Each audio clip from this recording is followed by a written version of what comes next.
எல்லாரும் உட்காருங்க. இப்ப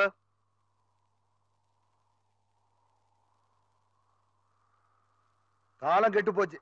இல்லன்னா கள்ளம் புத்தி இப்படி கரண்ட் மோடா போகுமா? நீ நடந்து வந்து என்ன உன்னை பார்த்து எஜமானு கையெடுத்து கும்பிடுற ஜாதி.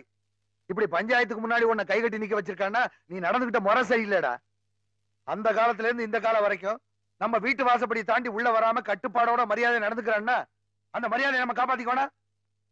இதே அவன் சாதிக்கார ஒருத்தர் நம்ம பொண்ணு புரச கையை பிடிச்சி இழுத்துருந்தானா நாம விட்டுருவோம்டா. வெட்டருவா வீச்சுக்கு எடுத்து தூக்கிட்டு மீசத்தை எழுதிட்டு போவீங்க. அவனை பாரு, பரம்பரை பரம்பரையா கொடுத்த மரியாதை மாறாம கை கட்டி நின்று நியாயம் கேட்கிறான். இப்ப என்ன பண்ண சொல்ற? நீ என் ஜாதிக்கார பயங்கிறதுக்காக உனக்கு சப்போர்ட்டா நியாயம் சொல்ல முடியாதுப்பா. அதுக்கு பேர் பஞ்சாயத்தும் இல்ல. எந்த பொண்ணை யாருக்கும் தெரியாம நீ கையை பிடிச்சி இழுத்தியோ அந்த பொண்ணு காலில் விழுந்து எல்லாருக்கும் முன்னாடி நீ மன்னிப்பு கேட்கணும். இதான் தீர்ப்பு. என்ன அநியாயமான தீர்ப்பா இருக்கு? யாரு கால்ல யாரையா விழுகிறது? ஒரு கீழ் ஜாதிக்காரன் கால்ல ஒரு தேவை விழுந்தான்னா அவன் மான மரியாதை என்ன ஆகுறது? என்ன சொன்ன? தேவனா? யாரா தேவை? நீயா தேவை? கையில அருவாளை தூக்கிட்டு கடாமிச வச்சிருக்கலாம் தேவனாயிட முடியுமா? வயசு பொண்ணு ஆபத்துன்னு வந்துருச்சுன்னா வர்றவன் 100 பேரா இருந்தாலும் ஒத்தையில நின்று வெட்டி போட்டு அந்த பொண்ணு மானத்தை காப்பாத்துறானே அவன் தேவன்டா.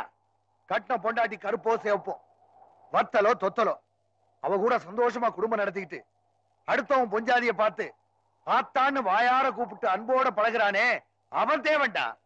நம்ம சாதிக்காரங்க மட்டுமே இருந்த அந்த காலத்துல நல்லது கெட்டதுக்கு 4 சாதிக்காரங்க வேணும்னு இவங்களை எல்லாம் கூட்டியாந்து குடி வச்சு இருக்கிறதுக்கு இடமும் பாக்குறதுக்கு வேலையும் கொடுத்து அதை பார்த்து ரசிச்சானே ஓம்பாட்டனும் ஏம்பாட்டனும் அவங்க தேவன்டா. விவசாயம் முடிஞ்ச உடனே தனக்கு லாபம் வருதோ இல்லையோ உழைக்கிறவங்க கூலிய குறைக்காம கொடுத்துட்டு அவங்க சந்தோஷத்தை தான் சந்தோஷமா நினைக்கிறானே அவன் தேவன்டா.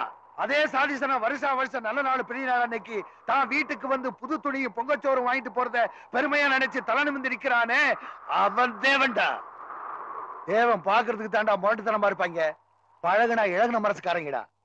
தேவன் கட்டி இருக்கிற வேட்டியில அழுக்கு இருக்கலாம், ஆனா அவன் மனசுல இருக்க கூடாது. தேவன் பேரே கெடுக்க வந்த நாயி நீ தேவனை பத்தி பேசுற. தப்பு செஞ்சவன் எவனா இருந்தாலும் நியாயத்துக்கு கட்டுப்படுத்தாகணும்.